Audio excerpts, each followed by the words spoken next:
Welcome to the show. This afternoon, President Akufo-Addo's nomination to the position of Chief Justice has been hit with a petition. Justice Enenyi Yeboah, who's been nominated to replace the retiring Sophia Akufo, is accused of failing to declare his assets and liabilities during his tenure as a Supreme Court judge, as stipulated by law. In a letter cited by JoyNews, Shraj acknowledges receipt of the petition and confirms it is receiving attention. In the studio with us is the petitioner Mensa Thompson, who is also the executive director of the pressure group ASEPA. He's going to tell us what's informing this petition. So, Mr. Thompson, you're welcome to the show. Thank you. Thank you for having me. So take us through this petition that you served the Shraj. What's in it? Exactly how do you make your case? So within the past few days, Shraj have been receiving a series of petitions from us, and then there are several of them, and this is our move to push for public officers to comply with Article 286 of the 1992 Constitution, which enjoins public officers to declare their assets and liabilities within 3 months after taking office, subsequent to other reviews to their terms of office, where they have to, redeclare, and when they are appointed to other positions, they have to redeclare their assets and all that. And so we've been engaging Shraj on this matter a lot. Last week, we petitioned Shraj against the Electoral Commissioner, Jane Mensah, and also Bosman Asari, which we believe these two individuals who have been occupying the position of Electoral Commission and Deputy Electoral Commission since 2017 have not also declared their assets. Let's deal with this particular one about Justice Shraj is receiving a number of petitions from us. So today, we petitioned Shraj separately on Justice Enenyi Yeboah, who is a judge of the Supreme Court, and according to the law, at least from the level of appeals court judge, you're supposed to declare your assets and liabilities. Now, Justice Enenyi Yeboah, who is a president nominee, was appointed to the Supreme Court in 2008, and we believe that he has not declared his assets and liabilities in accordance with Article 286. Okay. And so, following the president nomination of Justice Enenyi Yeboah, we felt that, for somebody who is going to be the head of judiciary, the key enforcer of the laws of this country, it is important that some of these basic laws, such as Article 286, Justice Enenyi Yeboah, as a judge, would have complied by it. Okay, just for the purposes of those who have not seen this document, I'm just going to quickly read through it, and then I'll come to you because I have a very quick question for you. So here is the petition. This is the petition. We'll try and take a zoom on it for you, and it reads. Let me just have your copy, Mr. Mensah, so I can just do the reading from there. It reads, I hereby petition. It says petition against the appointment of Justice Enenyi Yeboah as Chief Justice of the Republic of Ghana, and it reads, I hereby petition petition against the nominee of the President of the Republic of Ghana for the position of Chief Justice. The basis of my petition is that I have filed a complaint against the nominee with the Commission of Human Rights and Administrative Justice under the Article 286 of the 1992 Constitution for non-disclosure of assets and liabilities. It goes on to say that I have attached to this petition my letter to Shraj and the acknowledgement of receipt for your attention. And then it says the nominee has been a justice of the Court of Appeal since 2008 and was required under the Constitution of Ghana, which is the highest law of the land, to have declared his assets and liabilities. The approval of the nominee will undermine the work of Shraj, and any approval of the nominee prior to Shraj determining the petition will offend the tenet of good governance.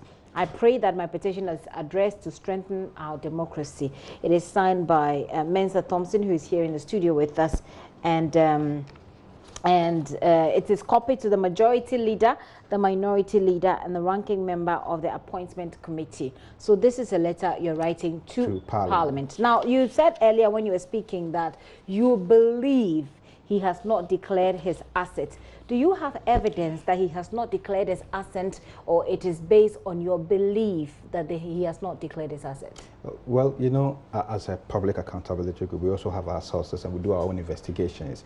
And sorry that, you know, in matters like this, you cannot disclose your source of information because it will also, in a way, affect, you know, the work that we do. You're a journalist, you understand this better. So, well, my job is different from your job, I should say. Yes, but you know that you need to protect your sources sometimes when it comes to information. So we believe, and that is why the title of the petition to Shraj is allegation of non-disclosure of assets and liabilities. So now Shraj will then write to the Auditor General's Department and request for details of Justice Eniebo's asset declaration. And once it is, the Auditor General writes back and say that he is declared or he is not declared. If he is declared, I mean, the way is cleared for him to vet it. No, but the point is, you can't just, so someone has been nominated, he's going to face a committee, and then you're petitioning. Essentially, you're asking Parliament to not vet him, correct? Yes, to hold on to the vetting. And to hold on to the vetting and the subsequent approval or disapproval, whichever way it goes. But you're essentially slowing down the system, and you don't have hard evidence, hardcore evidence to prove that he hasn't, that he has or hasn't declared his assets? No, you see, even if I have hard evidence, I can show it to you.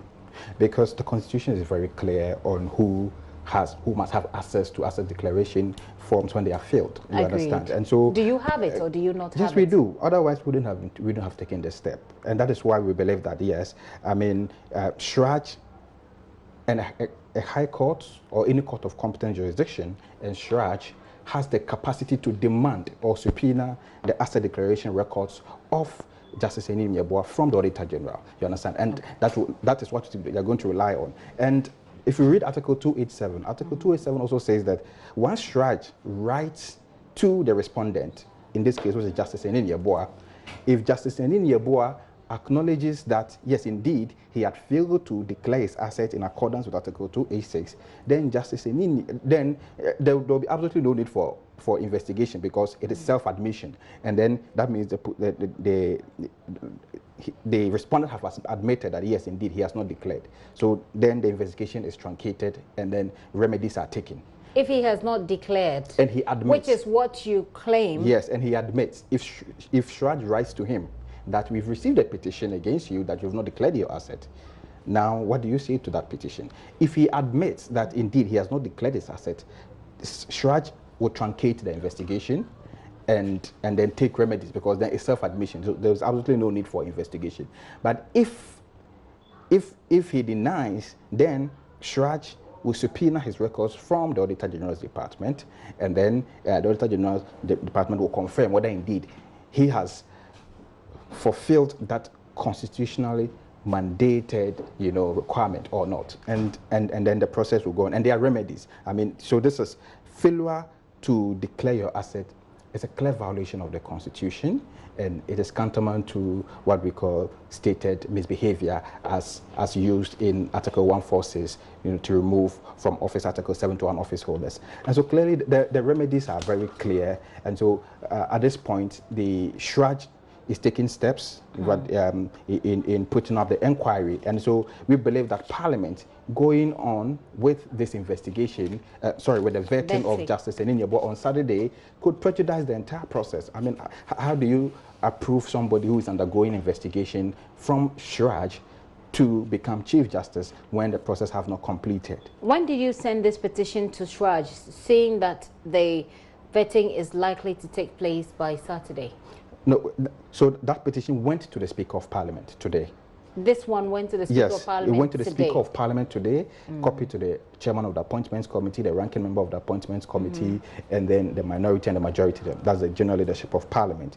So, to also, just to notify them that Shraj has commenced processes against the Chief Justice nominee. Okay. And so going on with the process, in a way, will be like prejudicing the whole process that Shraj is doing now. So then, why don't we halt the process. Let's Shraj, complete this investigation, and then they can go on with the process of, approving the nominee or disapproving his nomination. Our correspondent in Parliament is Kwesi Parker Wilson. Will be crossing over to talk to Parker about what parliamentarians are saying about this, or whether or not this petition has been received in Parliament and what the feedback has been. So I believe that you've received feedback from the Parliament that your petition has been received. Yes. What else do you have? So yes, you could see that from the Speaker's office they've minuted on our petition, and also from the other ranking the members, the appointments committee, and they've also received. And so it's been received. So it's been received. It's been received, and we are hoping that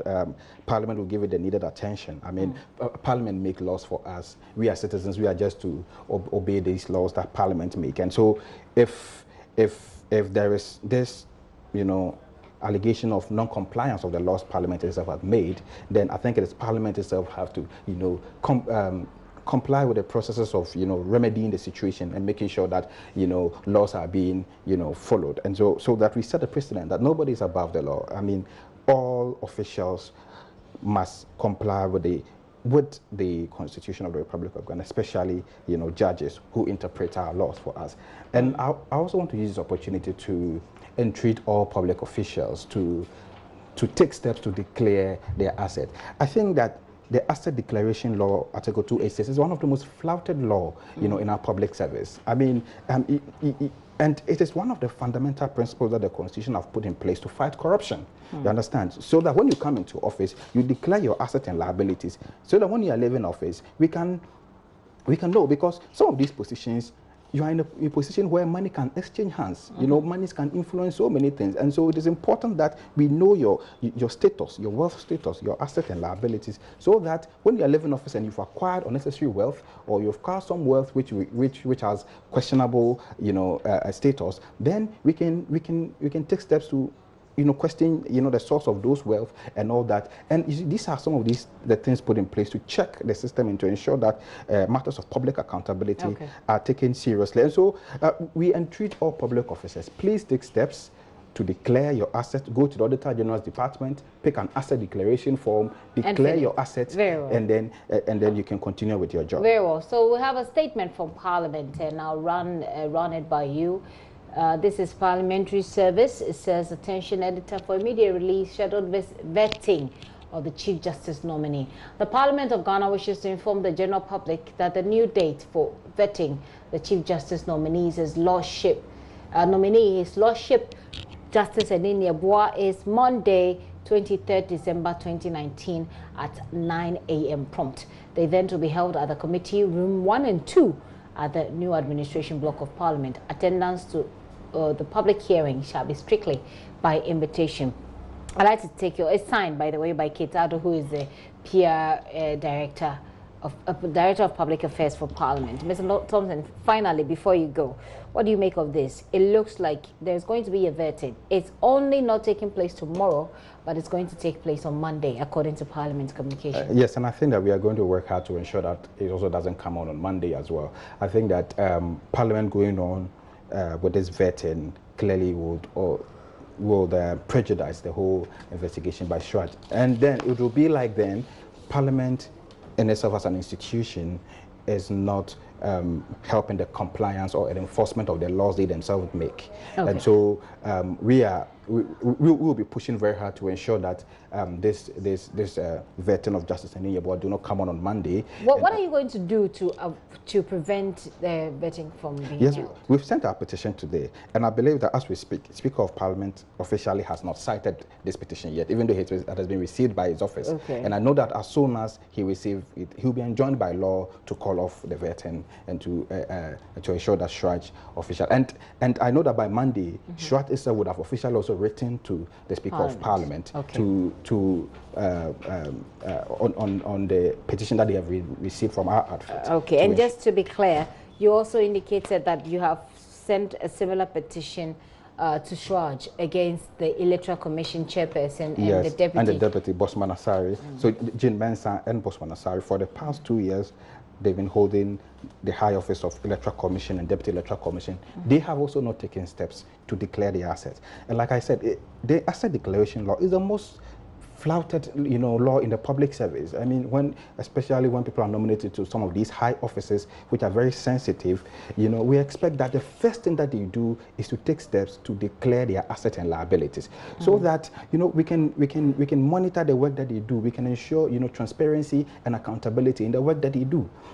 But okay. So you sent a petition to Schwarz about Mr. Bosman Asari and Madam Jean Mensah. Yes. All right. And then, so this is for Madam Jean Mensah, and this is for Bosman Asari. Okay. Letter reads, in the matter between the Alliance for Social Equity and Public Accountability, ASEPA, and Jean Adukwe Mensah, your complaint dated 12 December 2019 refers, I have been directed to inform you that your complaint is receiving attention and the Commission will revert to you in due course. Same goes for Mr. Bosman Asari. These are letters that are petitions that they've taken to the Commission of Human Rights and Administrative Justice, as we even go on to as they go on to make plans against or to fulfill the petition that they brought against the nominee for the Supreme Court. Mr. Mensah Thompson, thank you very much for coming. Thanks for having me. Mensah Thompson is the Executive Director for the Alliance for Social Equity and Public Accountability, ASEPA. We're still trying to get our correspondent in Parliament to get to understand whether or not this has come to the attention of our parliamentarians. We'll do that as we go along.